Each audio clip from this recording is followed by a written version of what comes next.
4장 1절 보시죠.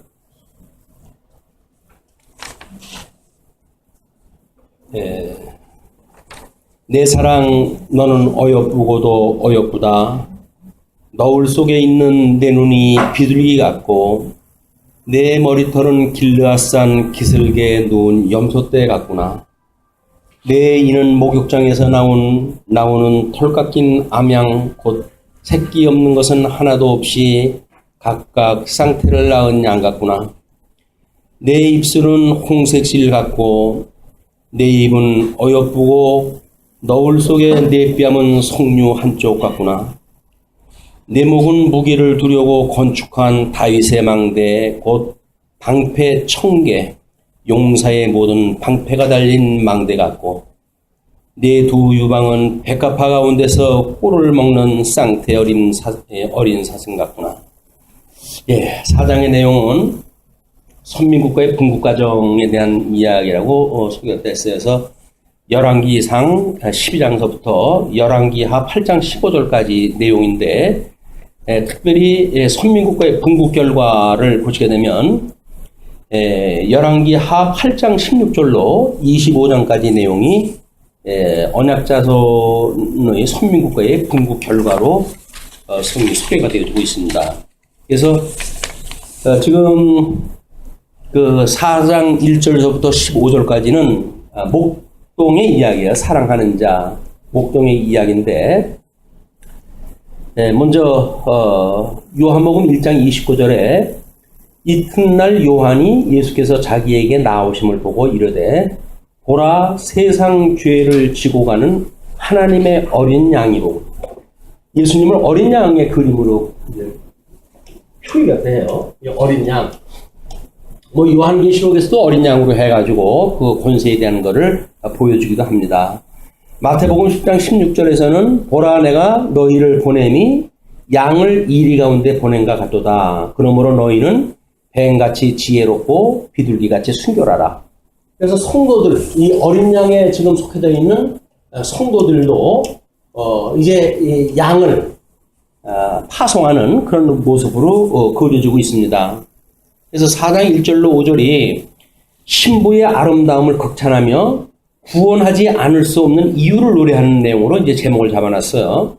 그래서 1절에 내 사랑 너는 어여쁘고도 어여쁘다. 너울 속에 있는 내 눈이 비둘기 같고 내 머리털은 길르앗산 기슭에 누운 염소떼 같구나 라고 이야기했다 했는데 내 사랑 너는 어여쁘고도 어여쁘다 라고 했던 이야기를 목동의 술람미에 대해서 칭송하는 노래죠. 이제 우리 역사적 배경, 이 본문의 내용으로 보게 되면 술람미에 대한 목동의 칭찬은 본서에 여러 번 나타나게 되어지는데 특히 본절은 1장 9절로서부터 11절까지 초창기의 술람미를 만난 후 그녀의 신선한 아름다움을 노래한 것과는 달리 좀 더 친근하고 성숙된 사랑의 관계 속에서 한 노래다.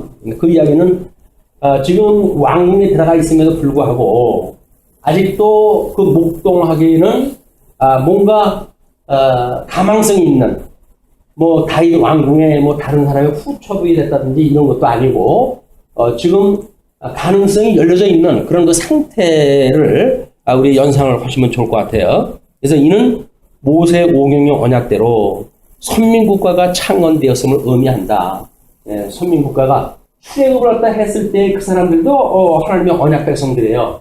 그러나 창건되어졌던 어린 백성들, 거기다 더 큰 영광은 이제 이 바벨론의 포로로 끌려갔다가 돌아왔을 때 그 영광이 더욱 크죠. 그러니까는 이 영광도 진전적인 영광의 그런 그림이 다르다라고 하는 걸 봤을 때 왜 앞에서의 칭송하는 내용과 4장에서 칭송하는 내용에 이런 차별이 있는가라고 하는 그 이야기는 그런 역사적인 맥락에서 우리가 그걸 읽어내야 돼요. 그렇지 않다고 한다면 기계적 도입이 되어져 가지고 성도들의 삶도 그냥 율법적 삶처럼 믿음의 어떤 수준에 따른 그런 것이 아니라 전부 기계화되어지고 이런 그 삶으로 전락되고 만다. 그리고 너울 속에 있는 내 눈이 비둘기 같고 목동이 술람미의 눈의 순결함과 아름다움에 대해서 1장 15절에 이어서 두 번째로 칭송하는 표현인데, 너울은 면박, 즉 여인들이 얼굴을 가리우는 데 쓰는 베일을 가리킨다. 이와 같이 면박은 고대 근동의 신부들이 결혼할 때 얼굴을 가리기 위해서 자주 사용했는데, 리브가가 이삭을 만날 때 면박으로 얼굴을 가리운 것이 좋은 본보기였다. 이렇게 이야기를 해요.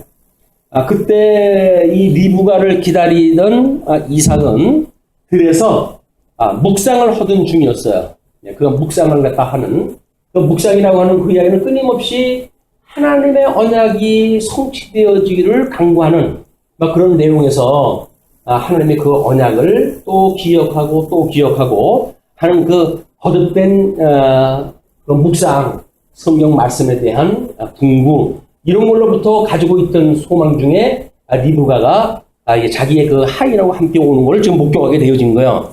마찬가지로 우리가 그런 상태의 어떤 그 여인상을 그려내야 하나님의 언약과 그다음에 자기의 아내를 얻기 위해서 신부름을 보냈던 그런 그 사건과 그다음에 그것이 성취되어진 그 사건이 하나로 어울려진단 말이에요. 그렇지 않게 되면 그냥 아내를 만났더라 라고 하는 걸로 이것이 일축되기도 쉽고, 어떻게 보게 되면 그때 왜 빈들에서 혼자 있었느냐 라고 하는 그런 그 이야기에 대해서 별로 의미가 이게 포함되질 않아요. 그러나 그 의미를 우리가 통성하게 하려고 한다면 그 리브가를 기다리고 있던 지금 그 이삭의 모습이 하나님의 말씀을 묵상하는 가운데 있었다고 하는 그런 맥락을 우리 읽어낼 수가 있습니다. 그 다음에 본 구절의 너울도 이와 같은 맥락에서 술람미가 목동의 권세 아래 있음을 의미한다. 이건 신약성경에서 그렇게 이야기를 했죠. 여자가 머리에 수건을 쓰는 것은 남자의 그 예속되어져 있는 관계를 설명하기 위한 것이다. 이렇게 설명이 되어져 있잖아요.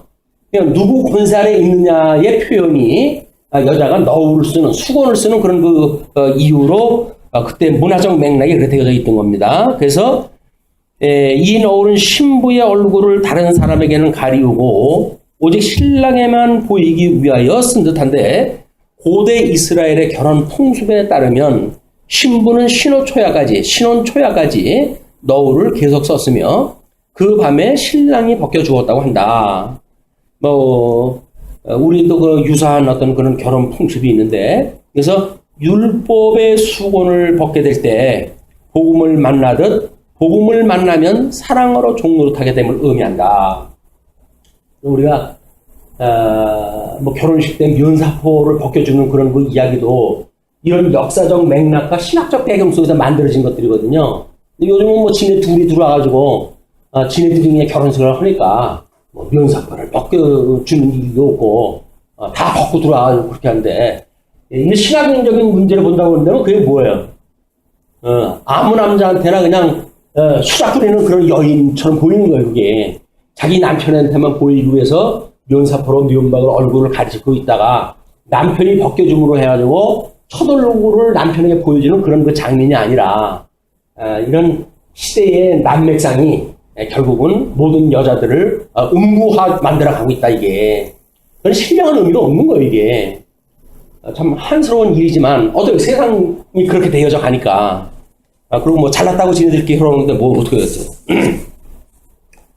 예, 우리 상주는 자녀들이 상주 노릇을 하지만 혼주는 부모님의 혼주 역할을 다 하는 거예요. 그게 이런 복음의 진리를 전승해가는 어떤 비밀이 거기에 있는 거거든요. 혼주도 없고 요즘은 아무도 없어요. 청첩도 지금 다 해버리고. 이게 질서가, 하나님의 일반 계시적인 질서가 완전히 깨져져 있는 안타까운 모습을 보게 되었습니다. 고린도 후서 3장 15절에 오늘까지 모세의 글을 읽을 때에 수곤이 그 마음을 덮어도다. 그러나 언제든지 주께로 돌아가면 그 수곤이 벗겨지리라. 주께로 돌아가면, 남편한테 가게 되면 그 남편이 면박을 벗겨준단 말이에요. 그래서 복음의 진리를 깨닫게 한단 말이에요, 이게. 그런데 갈라디아서 5장 13절에 이렇게 되어 있어요. 형제들아, 너희가 자유를 위하여 부르심을 입었으나 그러나 그 자유로 육체의 기회를 삼지 말고 오직 사랑으로 서로 종로로 타라. 결국 우리는 이제 예수 그리스도께서 내가 너희를 사랑한 것 같이 너희들도 사랑하라 라고 했던 그런 그 이야기는 사랑의 종로로 타라고 하는 그 이야기거든요. 근데 뭐 사랑의 종로로서 그냥 뭐 잡아먹지 못해도 안달이고 그리고 완전히 뭐 성도들을 완전히 자기의 하수인 취급했다 하는 안타까운 현상이 지금 교계의 모습이기도 합니다. 창세기 3장 5절에 너희가 그것을 먹는 날에는 너희 눈이 밝아져 하나님과 같이 되어 선악을 알 줄 하나님이 아심이니라. 여자가 그 나무를 본즉 먹음직하고 보암직하고 지혜롭게 할 만큼 탐스럽게도 한 나무인지라. 여자가 그 열매를 따먹고 자기와 함께 있는 남편에게도 주매 그도 먹은지라. 그래서 세상에 대하여 어떤 우리가 합리적인 이 세상에 눈이 밝다고 그러는 건 저주입니다. 하나님에 대하여 눈이 밝아져가지고 하나님을 바라보고 살아야 되는데 하나님은 안 보이고 온통 세상에 이 썩은 그 쥐업 열매만 보이고 있으니까 인생이 전부 비극의 인생을 사는 거예요. 창세기 8장 10절에 또 7일을 기다려 다시 비둘기를 방주에서 내놓음에 저녁 때의 비둘기가 그에게로 돌아왔는데 그 입에 감람나무 새 잎사귀가 있는지라. 이에 노아가 땅에 물이 들어준 줄 알았으며 또 7일을 기다려 비둘기를 내놓음에 다시는 그에게로 돌아오지 아니하였더라. 뿐만 아니라 창세기 15장 3절에 눈이 밝은 것은 마음을 기쁘게 하고 좋은 기별은 뼈를 윤택하게 한다. 그래서 하나님을 알게 되어 지금 심령의 평강이 오게 되는 거죠. 심령의 평강이 오기 때문에 전도서 우리 그 노화의 최고의 노화의 장면 중에 창들로 내다보는 자가 어두워질 것이며 이 세상 말기의 현상이 뭐냐면 우리 인체가 늙어가는 모습처럼 결국은 이 세상을 보는 눈이 어두워지잖아요. 그런 그 모습이 세상 말세의 현상입니다. 말세에 내가 믿음을 보겠느냐라고 했던 것처럼 우리가 설사 육신의 눈은 어두워진다고 하더라도 신학적인 그런 우리 신앙적인 눈이 밝아져가지고 하나님을 알아보는 데 부족함이 없는 이런 데로 우리가 올라가는 것이 신앙적인 우리 노인들의 아름다운 모습이기도 합니다. 에베소서 1장 18절 너희 마음의 눈을 밝히사 그의 부르심의 소망이 무엇이며 성도 안에서 그 기업의 영광의 풍성함이 무엇이며 이거를 너울 속의 눈동자를 아름답다고 했던 그 이야기가 그냥 쌍꺼풀은 그 눈이 예쁘다는 얘기가 아니라 얼마나 지금 하나님을 알아보는 그 여인의 아름다움을 노래했는가 라고 하는 걸로 승화시켜가지고 이걸 해석을 해야지 겨우 뭐 눈꺼풀 수술했다 해가지고 그게 예쁘다고 이런 어떤 물질적 이런 그 어떤 모습으로 해가지고 성경을 해석한다는 이야기는 기가 막힌 이야기예요. 이게 세속에 눈이 밝아져가지고 온통 거기에만 이 관심들이 있으니까 세상에만 관심이 있으니까 신령한 세계에 눈이 밝은 거에 대해서는 관심도 없어요. 하나님을 아는 거에 대한 기쁨도 없어요. 다 너나 나나 교회 나오면 다 그런 거 아니야? 뭐 이렇게 이야기하는데 그렇지는 않습니다. 교회 나오면서도 불구하고 여전히 세상의 걸 탐하는 사람들이 있고 그래서 신앙생활도 하게 되면 끊임없이 신령한 세계를 추구하고 살아가는 우리의 성도의 모습을 보게 되어진다. 그게 존재의식을 가지고 사는 사람들. 내 삶의 의미가 뭐냐? 라고 그걸 깨닫는 사람들의 문제지 세속적인 거에 자꾸 눈 돌려가지고 거기서 무슨 만족을 취할까 그러는데 안 됩니다. 그건 될 수가 없어요. 예수 그리스도 외에 어떤 것도 우리가 만족 줄 수 있는 게 없어요. 만약 우상으로 만족이 된다고 한다면 그건 마귀의 자식 외에는 될 수가 없는 겁니다. 자, 그러면서 이제 그 해석 중에 내 머리털은 길르앗산 기슭에 누운 불이 염소 같구나 라고 이야기되는데 길르앗산은 넓게는 요단강 동편 헤르몬산 남쪽 지역을 가리킨데 좁게는 요단강 동편 북쪽으로 야르목강에서 남쪽으로 해손 사이 거대한 초원을 가리킨다. 이는 구약에서 푸른 초지로 인해 양과 염소 등 가축을 방목하는 목초지로 사용되었다. 그리고 본 구절의 염소는 시리아산 염소를 가리키는 것으로 일반 염소보다 크며 그 털 색깔이 검다. 따라서 본 구절은 술람미의 머리털이 검고 숱이 많으며 곱다는 뜻을 암시한다. 이는 모든 백성이 하나님에게 순종함을 의미한다. 예표론적인 의미에서 볼 때 머리털은 일반적으로 헌신 또는 권위에 대한 복종 등을 의미하는 바, 우리 이제 신약교에서 머리에 수건을 쓰는 그런 권위에 대한 복종 등을 의미하는 바, 본 구절은 술람미로 예표되는 성도의 아름다운 순종의 미덕을 상징한다. 그러니까 여기서 머리가 흑단 같고 뭐 어쩌고저쩌고 하는 걸 가지고 그게 아름다움이라고 이해하다 하니까 대머리를 우습게 여기는 거예요. 왜? 머리숱이 없으니까. 우리 눈이 거기에 있으니까 미의 그 초점이 거기에 맞춰져 있으니까.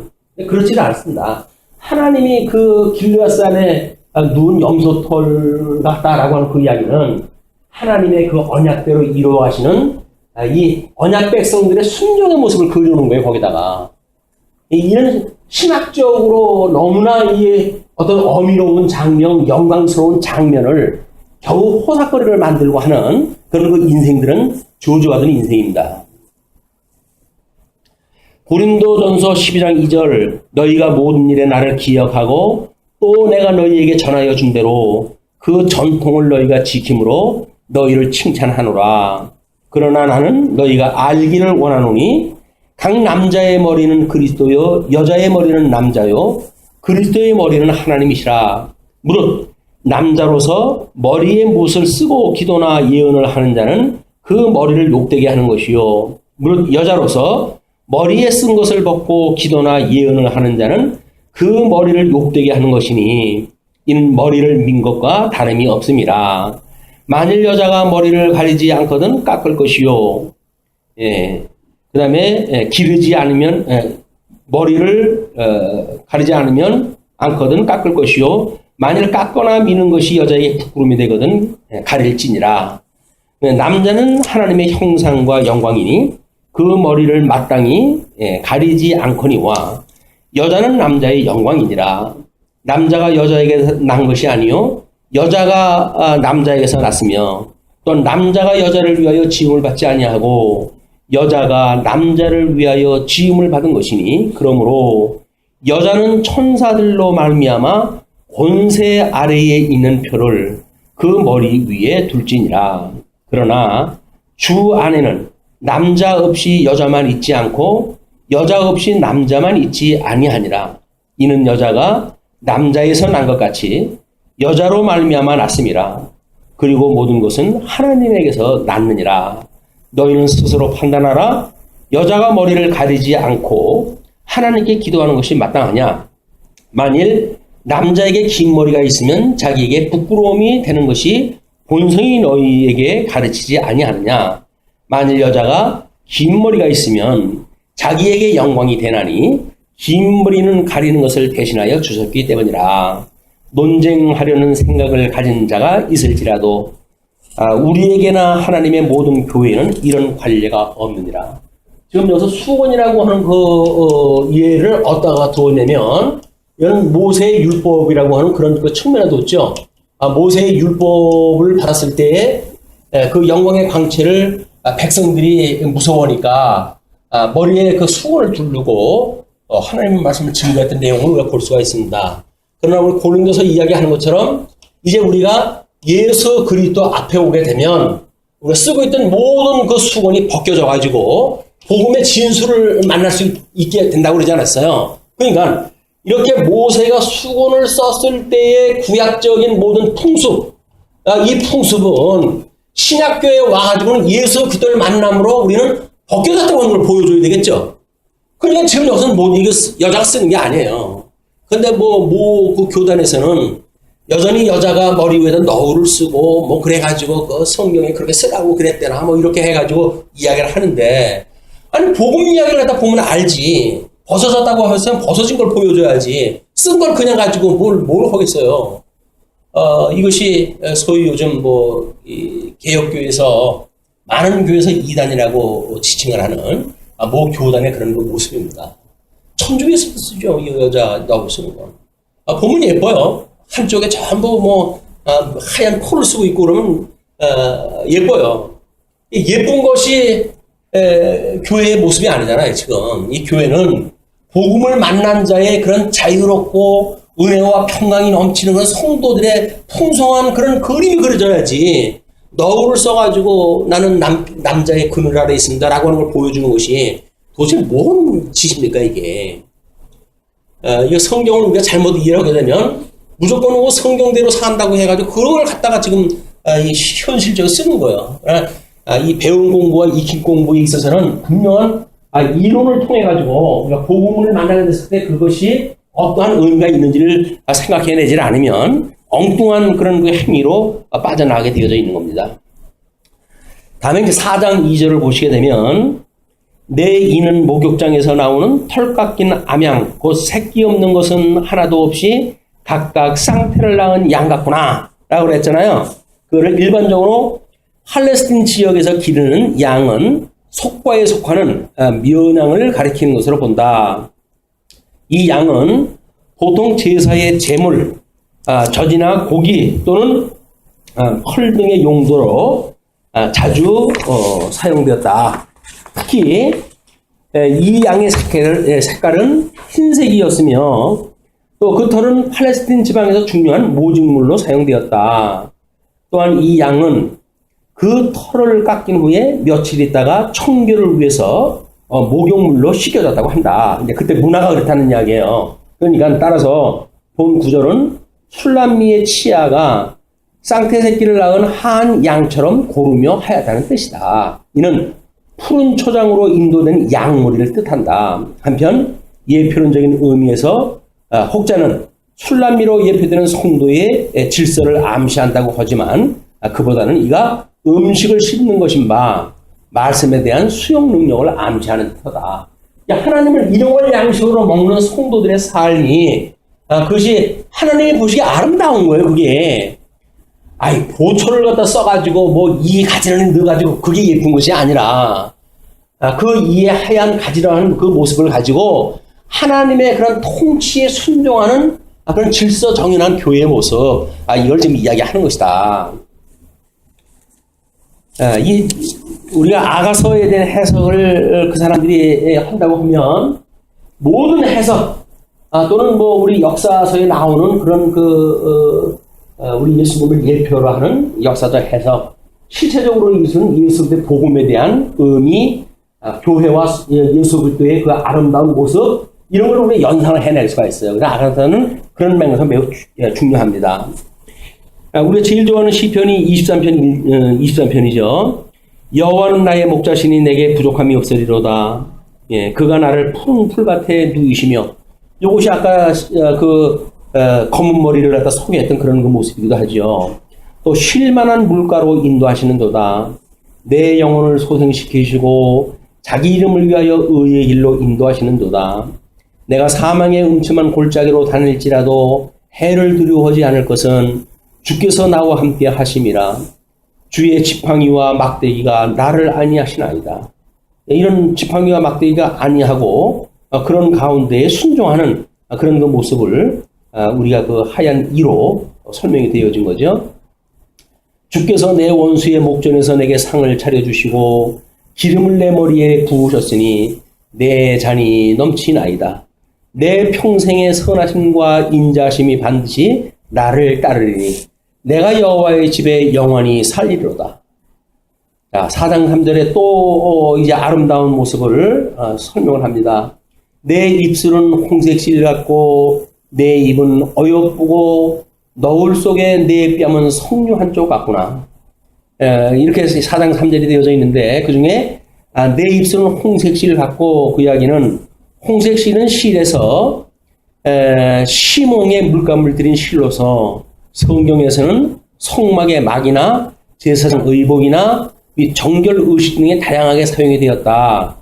공구절에서 술람미 여자의 입술 색깔이 아름다운 진홍색이라는 의미로 사용되었다. 즉 술람미 여자의 입술이 젊고 혈색이 좋다는 그 좋음을 암시하는 것이다. 이는 창건된 나라의 융성을 뜻하기도 한다.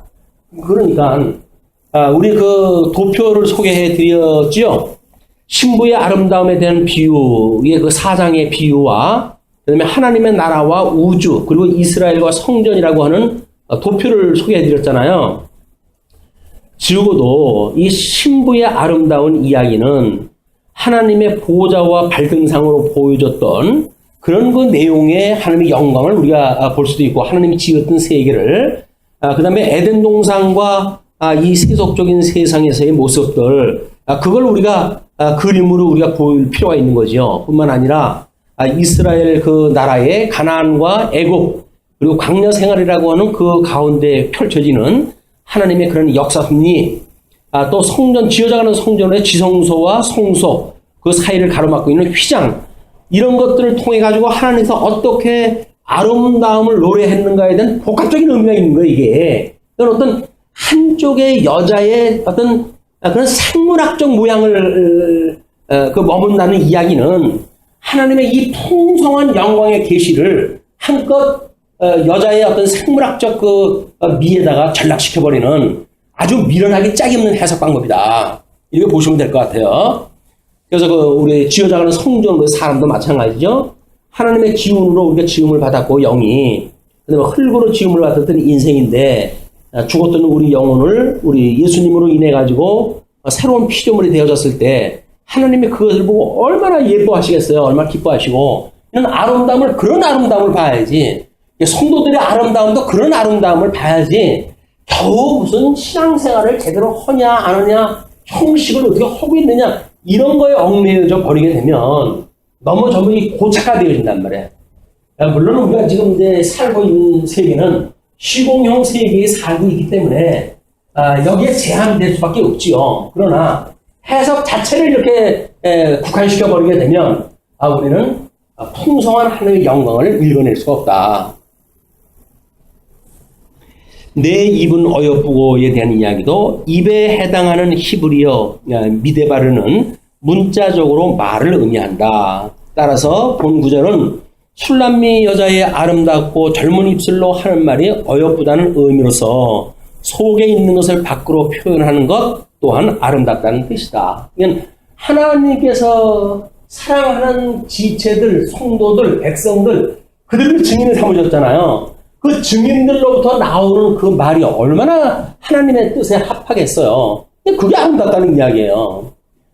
전도서의 잠언서라든지, 전도서라든지 이런 데서는, 옥구슬에 대한 예로, 은장만우의 옥구슬이라고 하는 표현으로 설명도 하죠. 얼마나 아름다우면 그렇겠습니까? 그런, 우리 성도들의 그런 핍박, 죽음을 내대고 나가가지고 복음을 증거하는 그런 그 뜨거운 열정, 이런 걸 보고 하나님 기뻐하시는 일이지.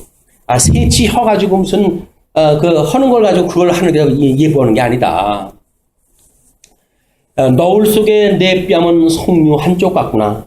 석류가 익으면 익을수록 그 열매가 벌어져 그 속에 있는 빨간 알맹이를 드러내는 점에 착안해서 술람미 여자의 뺨이 익은 빨간 석류 한쪽 같이 푹다는 것을 나타내는 표현이다. 이건 생물학적 표현이에요. 이제 특히 이 석류는 그 속 알맹이가 열매의 껍질 안에 총총이 뭉쳐 있는 것으로 풍성하다. 풍요로운 등을 상징하는 바, 여기서는 술람미 여자의 삶이 궁색함을 띠지 않고 풍요롭고 아름다움을 암시하는 것으로도 볼 수가 있다. 너울 속이란 1절의 의미처럼 술람미 여자의 아름답고 풍요로운 뺨을 그의 사랑하는 연인, 우리 목자인 목동만이 볼 수 있도록 하는 것을 암시한다. 예표론적 의미에서 볼 때 본구절은 술람미로 상징되는 성도의 삶이 그리스도 안에서 풍성해야만 할 것을 예시해 준다. 그래서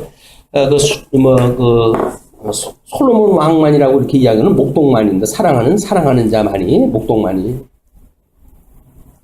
이건 이제 목동의 노래니까 그렇습니다.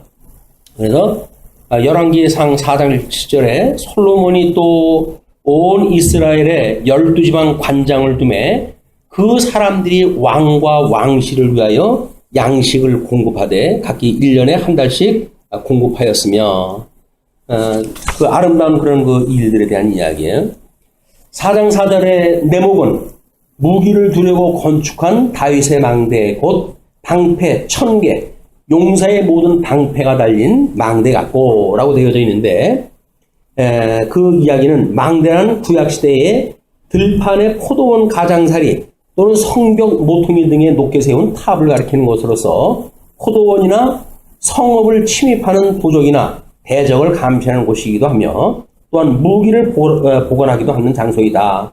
여기서는 술람미의 목이 대적을 감시하기 위해 높이 세워진 망대처럼 높고 늘씬하다는 의미이다. 특히 술람미의 목이 일천방패 용사의 모든 방패가 달린 망대 같고라고 하는 뜻은 술람미의 목이 화려한 보석으로 아름답게 꾸며졌음을 암시한다. 뭐 이렇게 해석을 하는 사람도 있어요. 한편 망대의 주인으로서 다윗을 언급한 것은 그가 무수한 전투를 통해 주위에 많은 대적들을 물리친 자이기 때문에 보인다. 그렇게 설명이 되어 있다는 거죠. 예표론적인 의미에서는 목이 굳은 의지를 의미하는 바 술람미 여자로 이게 술람미로 예표되는 성도의 삶이 견고하고 굳센 신앙으로 무장되어 있어야 함을 암시하기도 한다. 그래서 마태복음 20장 28절에 인자가 온 곳은 섬김을 받으려 함이 아니라 도리어 섬기려 하고 자기 목숨을 많은 사람의 대속물로 주려 함이라. 우리는 목이 곧은 이스라엘 백성들에 대한 이야기를 수차 하나님께 지적을 하시죠. 목이 곧다라고 하는 그런 그 이야기는 자기 고집을 갖다 세우는 자들을 이야기를 하는데 예수님께서는 당신을 섬기려고 이 땅에 오신 것을 이야기를 합니다. 그러니까 이걸 생물학적 모습으로 보게 되면 목이 무슨 뭐 망대 갖고 똑바르고 곧고 이런 걸 이야기를 하게 되면 저주받은 이스라엘 백성들을 이야기한 거예요, 이게. 여기서는 예수님의 겸허한 이런 그 섬기는 자세를 우리가 읽어내야 되겠죠. 에베소서 6장 16절에 모든 것 위에 믿음의 방패를 가지고 이로선 등이 악한 자의 모든 불화살을 소멸하고 구원의 투구와 성령의 검, 곧 하나님의 말씀을 가지라. 우리들의 이 머리와 그 다음에 몸을 잇는 이 목이라고 하는 그 이야기는 보통 목숨을 이야기할 때 이제 지칭하는 그런 그 부분이기도 하잖아요.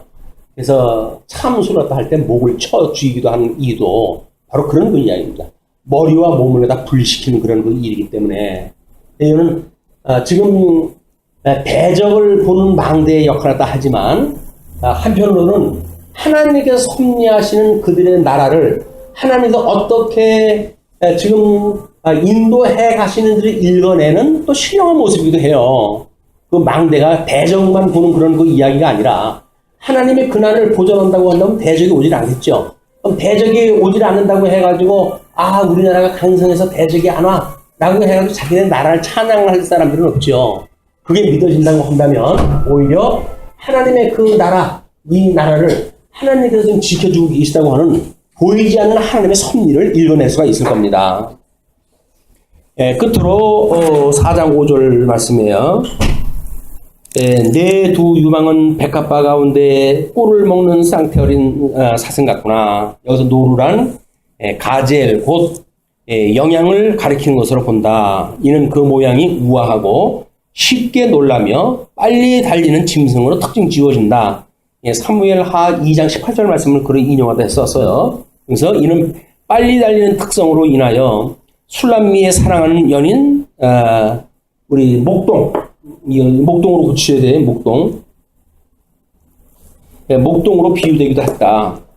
본절에서 술람미의 우아하고 아름다운 유망을 비유한 표현이다. 특히 백합화 가운데서 꿀을 먹는 쌍태 노루 새끼란 하나의 은법적 문장으로서 백합화가 아름다운 향기를 내는 꽃인 바 술람미의 아름다운 곳에 감추어진 아람하고 우아한 유망을 시적으로 표현한 것이다. 이는 하나님의 은혜로 적과 꿀이 흐르는 가나안을 기업으로 얻은 상태를 뜻한다.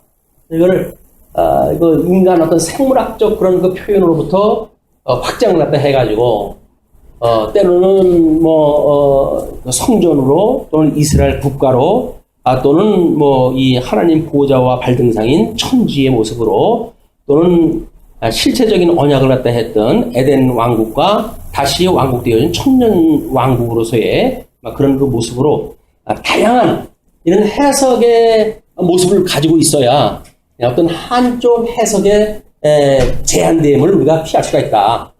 더 풍성하게 이 의미를 우리가 깨달을 이유가 있는 거예요. 출애굽기 33장 2절에 이렇게 설명이 되어 있습니다. 내가 사자를 넘어다 앞서 보내요. 가나안 사람과 아모리 사람과 헷 사람과 브리스 사람과 히 사람과 여부스 사람을 쫓아내고 너희를 적과 꿀이 흐르는 땅에 이르게 하려니와 나는 너희와 함께 올라가지 아니하리니 너희는 목이 곧은 백성인즉 내가 길에서 너희를 진멸할까 염려함이니라 하시니 백성이 이 준엄한 말씀을 듣고 슬퍼하여 한 사람도 자기의 몸을 곧은 단장하지 아니하니 여호와께서 모세에게 이르시기를 이스라엘 자손에게 이르라 너희는 목이 곧은 백성인즉 내가 한순간이라도 너희 가운데 이르면 너희를 진멸하리니 너희는 장신구를 떼어내라. 그리하면 내가 너희에게 어떻게 할 것인지 정하겠노라 하였습니다. 아모스 8장 11절 주 여호와의 말씀이니라 보라 날이 이를지라 내가 기근을 땅에 보내리니 양식이 없어 주림이 아니며 물이 없어 가람이 아니요 여호와의 말씀을 듣지 못한 기갈이라. 이사야 7장 22절 그것들이 내는 젖이 많으므로 엉긴 젖을 먹을 것이라 그 땅 가운데 남아있는 자는 엉긴 젖과 꿀을 먹으리라. 이스라엘 백성들이 어떻게 하나님의 말씀으로 먹고 사는지에 대한 이야기 또 그 말씀을 먹음으로 해가지고 머리의 뜻이 주님 몸된 교회에 이제 바로 적용되어지는지에 대한 아름다움 순종에 대한 의미 이런 것들을 읽어내므로 해가지고 너희들이 예수 그리스도의 마음을 품으라. 그 마음이라고 하는 겸손한 마음 아니에요. 목을 꼿꼿이 세우고 폼 잡고 그러는 마음이 아닙니다. 역시 겸손한 자세로 섬기는 주님의 몸된 교회의 성도의 아름다운 모습을 표현한 것이다. 그래서 흔히 우리가 우리 그 교황 그 주기경이 바보라고 그때 한번 사회적으로 됐었죠. 나는 바보 이렇게 써가지고 자기를 바보라고 했던 사람들의 모습을 보게 되면 자기의 의의를 드러내는 사람들은 이런 말을 안 써요. 철저하게 하나님 앞에 순종을 나타내는 사람들이 자기는 바보라고 이렇게 이야기를 합니다. 왜? 자기가 생각하는 뜻이 없으니까 하나님의 뜻대로 살아가니까 잘난 척하는 사람 치고 상처 입지 않는 사람이 없어요. 바보처럼 생각하는 사람들은 행복한 사람들이에요. 왜? 하나님이 만사를 언약대로 이루어 가시는데 뭘 자기를 내세워가지고 자기 주관을 내세워가지고 상처를 입고 그것 때문에 다른 사람을 공격해야 되고 이럽니까? 이건 하나님을 믿지 않은 사람들이에요. 하나님을 믿는다고 한다면 우리는 나는 바보예요. 이렇게 사는 거예요.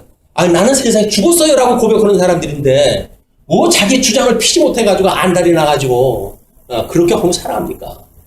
그건 아주 정말 배고픈 사람들, 하나님 말씀이 필요한 사람들. 우리는 바보다.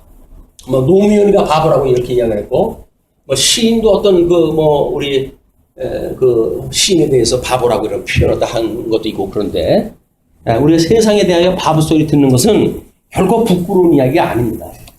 하나님의 사람으로서 마땅히, 그래요. 당신이 그렇게 하면 제가 반대길로 갈게요. 라고 할 정도로 하는 사람들이에요. 하나님이 모든 자기의 앞길을 정해놨고 그 앞길로 인도하신다고 믿어지기 때문에 그런 하나님을 믿는 성도의 삶이야말로 자기를 부정하는 삶이다. 이것이 지금 솔로몬이 우리 목자가 봤을 때 이 자기의 애인이었던 아비삭이 여기서 지금 술람미가 얼마나 아름다운지 그런 그 모습으로 보여주는 그림들이에요, 지금. 그걸 내면의 아름다움이라고 이렇게 이야기를 합니다. 요즘 세계에서 대한민국 남성이 제일 멋지다고 그렇게 소문이 났대요. 그리고 여자도 마찬가지로 대한민국 여성이 제일 아름답다고 소문이 났대요. 전부 가공미. 그래가지고 그냥 텔레비전 나오면 누가 누구지 얼굴을 분갈 붙어있어요. 전부 얼굴 똑같아가지고. 그걸 아름답다고 그러는 게 아닙니다. 그 내면 세계에 어떤 마음을 품고 사느냐가 중요하지.